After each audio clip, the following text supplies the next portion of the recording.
শুধু তোমার জন্য আমার নিজের শরীরটাকে যদি কেটে কেটে রক্তাক্ত করে দেই, আমি এতটুকুও ব্যথা পাবো না। কিন্তু যদি কোনো কারণে আমায় ভুল বুঝো, তাহলে এই ব্যথা আমি সইতে পারবো না। যার জন্য এই পৃথিবীটা সুন্দর দেখি, সেই পৃথিবীতে বেঁচে থাকার আর কোনো স্বাদ থাকবে না আমার। আমি বাঁচতে চাই, তোমাকে সাথে নিয়ে বাঁচতে চাই। তোমাকে ছাড়া আমি আমাকে ভাবলে তার একটি মাত্র পথ খোলা, সে শুধুই আমার মরণ। প্লিজ আমায় মরতে দিও না। I love you. যদি কখনো পাথর হয়ে যাই, আমায় একটু ছুঁয়ে দিও, জীবন ফিরে পাবো। যদি এই দেহে আর প্রাণ না থাকে, তাহলে আর কাছে আসিও না, দূর থেকেই দেখো। আমার আত্মা তোমায় খুঁজবে, যখন পাবে না হয়তো নীরব হয়ে শুধু কাঁদবে।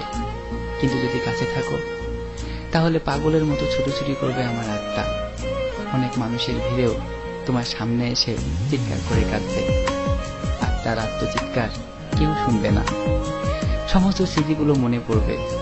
দুজন একসাথে বাঁচতে চেয়েছিলাম, কিন্তু এই সময় এই সংসার আমায় বাঁচতে দিল না গো। তোমায় দেখলে বেঁচে থাকার অনন্ত স্বাদ মরে গিয়েও হয়তো জেগে উঠবে। কিন্তু মানুষ মরে গেলে শত মিনতি করেও আর জীবন ফিরে পায় না।